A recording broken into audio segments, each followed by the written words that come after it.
Welcome to the show, James Henry. You are a producer, songwriter, and master percussionist, as well as a performer and recording artist with your band Hands on Fire. A Grammy nominee, you've worked with artists such as Sting, Santana, and Mary Wilson, to name just a few there. You cross all genres of music, influenced globally by R&B, soul, and drum and bass, along with jungle music, Afro, world beat fusion, all kinds of inspirations that you've had there in your with your hometown roots of Herbie Hancock, Stevie Wonder, and James Brown. So you really do sort of cross the genres there. It's fantastic to have you on the show, James. Brilliant to have you with us, and thank you so much for joining us. Please do tell us more. Well, after working with a lot of different artists, I felt like, wow, it's kind of like this is all of this talent, man, because I grew up listening to the Four Tops, James Brown, Diana Ross, Patti LaBelle. That was my first introduction, but no, really my first introduction was when I was 7. I was in my church's band, and I was the drummer at 7 years old. So I kind of started developing an ear for harmony and roots through the church, which most of the Black African American people that live in certain areas gravitate towards. Well, after coming out of that, then I kind of branched off, of course, going through high school marching band and playing the drums through that, and then kind of branched off, got into percussion. I started studying music in college and met a friend in college. His name is Mr. Gene Jones, who was actually a master percussionist as well. I used to go over to his house on break. And one day I went over to visit him, and he would not open the door. And I says, Gene, what's going on? He says, look, every time I see you, you come over here, you drink my orange juice and eat my breakfast, and you just watch me play drums. Right. He says, I'm not going to open the door until I teach you how to play these types of drums. And they happen to be percussion instruments, Latin, Afro-Cuban rhythms. And be honest with you, that's kind of how I got hooked, because I was mostly a trap drummer. So after getting into percussion and learning all different roots, and from soca to Afro-Cuban, to when I went to Cuba, it was really funny, because what I had learned from my peers, which in America, play the clave, the 3/2 clave, straight up and down. We'll just say straight up and down.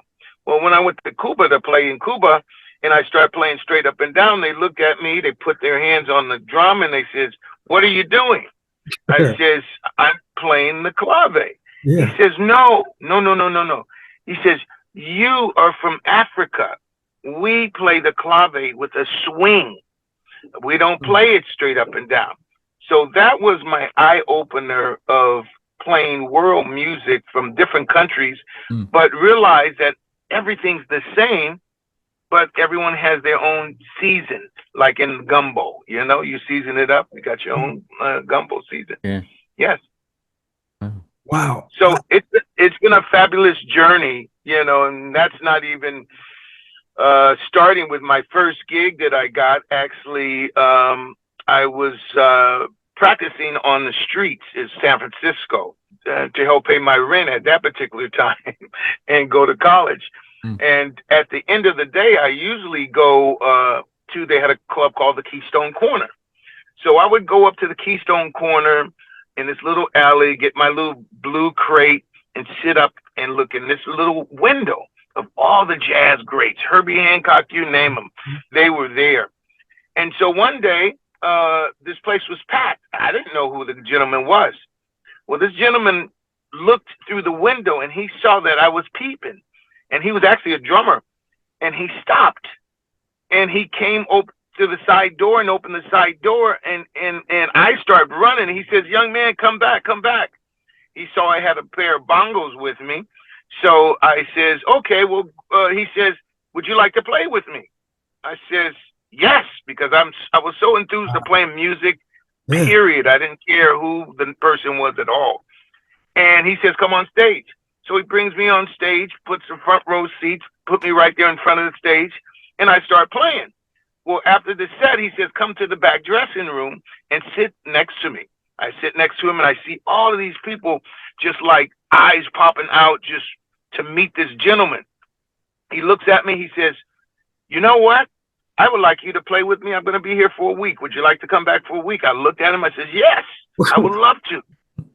So I go home and my mom says, where you been? I says, Mom, this guy named Art Blakey let me play with him. He wants me to come back and play with him. Wow. And it was like, that was it for me. Because not only did I learn from the music, I learned from the spirit of the man, how he carried himself, what he represented. And when I did my research and realized that this gentleman, I had no idea who he was, that he was not only a master, but he was an educator too. Yeah. And that's what really, really just turned me to where I'm also now an educator through the magic of Art Blakey, following his roles, and following him, not to hold on to the music, but to share the music with the world. And my favorite thing to do is to develop music with the young ones. I work with, my age starts at 5 years old, and my oldest is 105, which I developed a music curriculum and music therapy for not only for kids, but for adults as well. Yeah. And the power of music, it's so much power in the music that as musicians, as producers, we have to keep pushing, because right now it seems like everyone is trying to control our movement, our spirit, our actions are coming together with love. As you know, my projects that's coming out and my next album is really just based on about love and connecting us all together again. That's right. Globally. You know, I love the way you go to Africa. You know, James say, hey man, you know, I've been over there. I want to take some clothes over there with me. We all gave him some clothes. He took them over there. It's beautiful. You remember? What? You asked me. You remembered. Oh, I love you for that, brother. I love you for that. The fact that you did that, because, you know, Americans see the kids with their clothes on. Right. That's a beautiful thing. They're in these villages, right? Right. How did that feel over there when you got over there? Well, you know, it's really Skyler. I mean, you give me chills even because not many people know that about me, and we were very close when you were here in America. So, especially playing basketball, I will bring that up later. But how did I feel? I'm going to tell you this: when I first got over there, the first thing that the three mothers came out and met me, they said, what took you so long to come back home? Oh, wow. And I realized that how you carry yourself is big time. How I felt about going back there, man, it was amazing. I did some recording with some brothers and some sisters over there. That was really awesome. If you ever want to see my trip, you pull up James Henry in Africa, and you can see that on YouTube. But when I brought the film home to show the kids, and I said, okay, I'm going to show you guys something and see how lucky you really are. Okay? I show them this video, and I says, hey, look, I want you guys, the kids are playing soccer. I says, I want you guys to find the ball. Well, they look for about 10, 15 minutes. They say, Teacher James, where's the ball? I says, that's the point you guys are missing. They're playing with a rock, one rock, and they are so happy. When you looked at the kids from America, their mouth dropped wide open. And these are things that I think that we have to share of the vision of the kids of the future that's coming up. Did you go to Senegal too, or? I actually went to Senegal, Gambia, Guinea. I was playing with a brother from Senegal. His name is Pascal, and he has an African band. I played with him several times, and I was playing traps. So one day I go into the gig, and he says, "Hey, James, you're not going to play traps here." I had another drummer. I says, "You want me to play percussion?" He says, "No." He says, "You know what I want you to play? I want you to play xylophone." I says, "Xylophone?" I says, "I never played xylophone." He says, "You are a natural musician. Yeah. When I show you these patterns, you will know how to play." I says, "Why do?" Because my best friend is one of the master xylophone players of all world. Yeah, He lives here in yeah. the Bay Area. And I says, "Why don't you get him?" He said, "James, the difference between an African could not play a 12-bar blues. I can't even hear a 12-bar blues. Matter of fact, our time signature is in 6/8. You grew up on 4/4 time. Right. So once I show you this 4/4 time, James, you're going to be able to play xylophone because you hear the changes coming." And I go, "Wow, that's interesting, man. I never thought about that." So I end up touring with this African group playing xylophone. It was so funny. But Wow. I loved it, though. I loved it. You play bass too, right? Absolutely. Yes, I'm a bass player as well.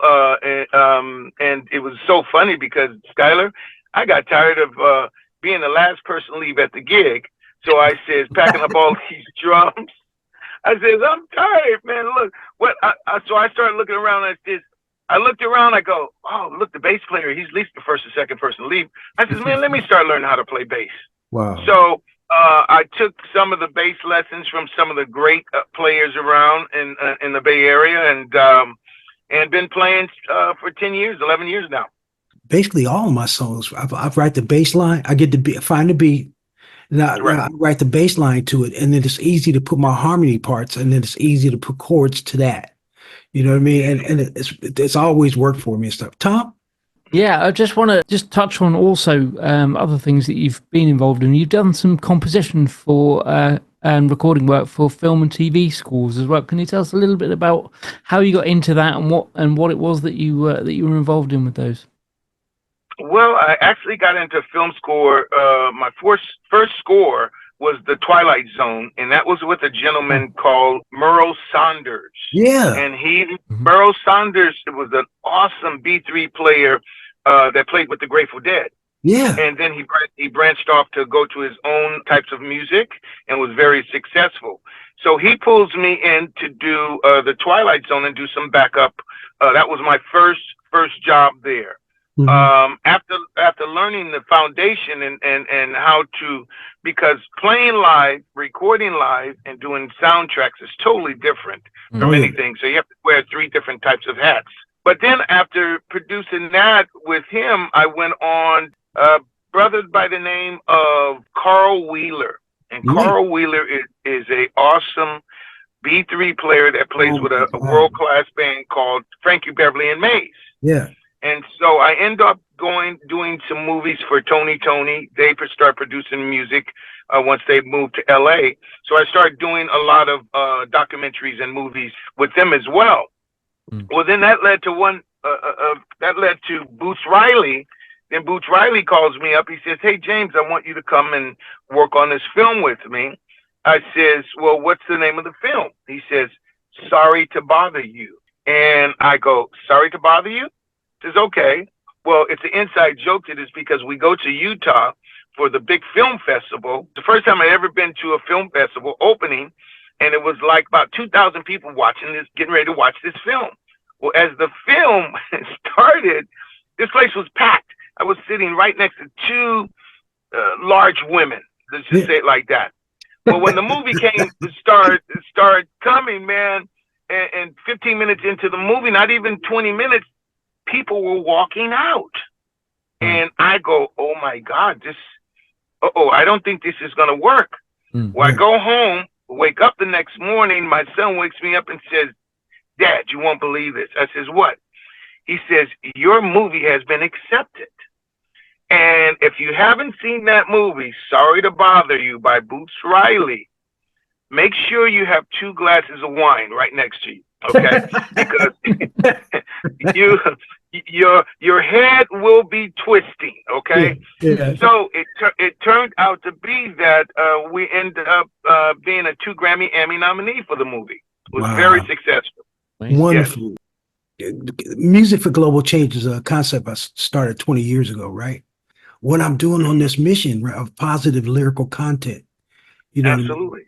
we plan to throw festivals, but it's going to be all social conscious. Because you write social conscious music too, isn't that right? It's all about love. My current project did really well, and it's called Show Me Your Love. If you pull up James Henry, Show Me Your Love, that's my new single that's coming out. And, you know, quite frankly, I'm just in this love zone right now. I'm just trying to make everyone come back to normal, look at each other's eyes, be able to walk in the store and say hello. Let's get back to normal. So my campaign is right now is all about global love. That's right. That's right, man. Well, that's what we need. And that's what this whole mission is about. Not just love, but, you know, music that heals, educates, and solve problems, right? And it could be any kind of instruments with it. But as long, you know, it's not love songs we're talking about. You know, we ain't talking about what you wore yesterday and who you killed. None of that. Ain't none of that kind of music. Right. Absolutely. Well, it's funny that you say this, Skyler, because I was working with a gentleman that I think myself personally, this gentleman is more like Stevie Wonder, Herbie Hancock. This gentleman, how I met him, we were working for Fortuna Records, and we were working in the warehouse.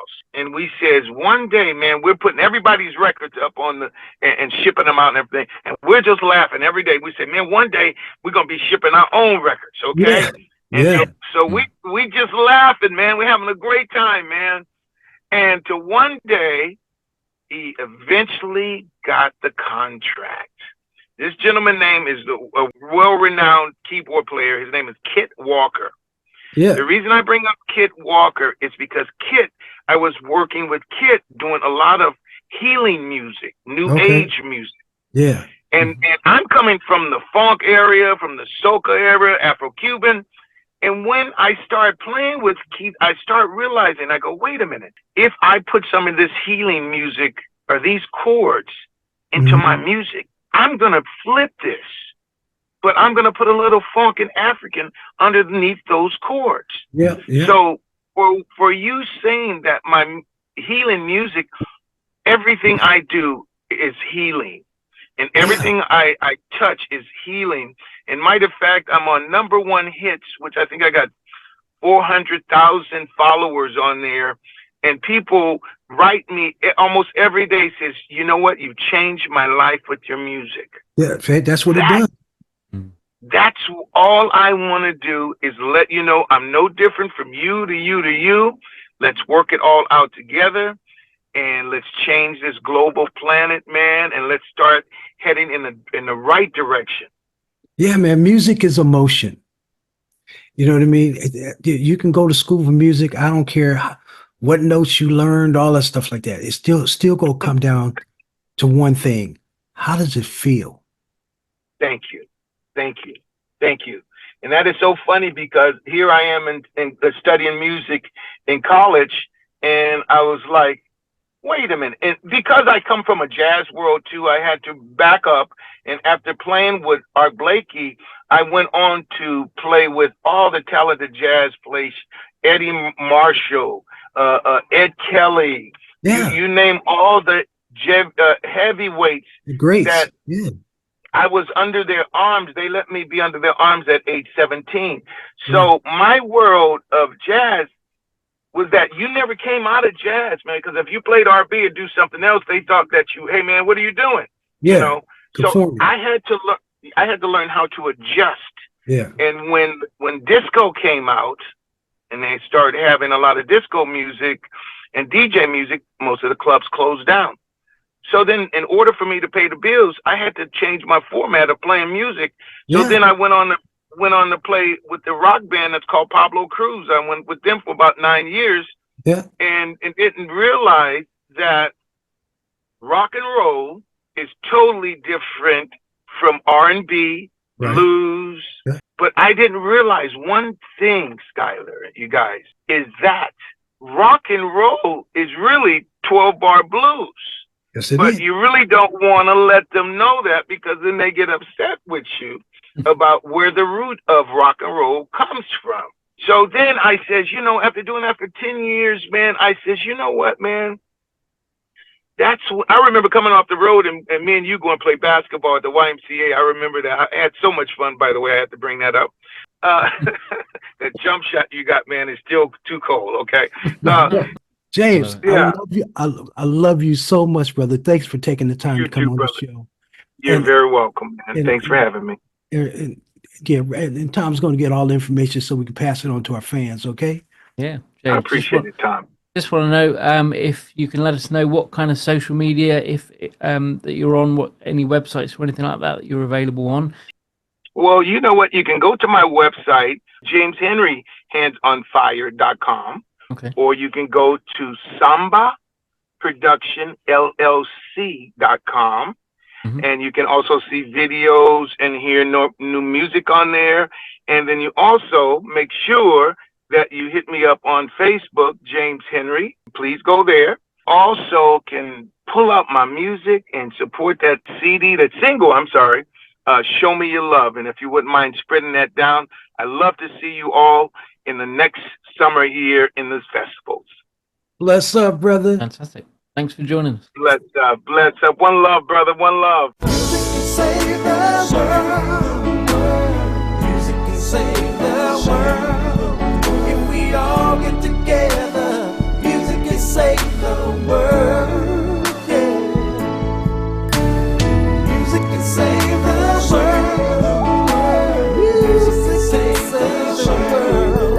If we all come together, music can save the world.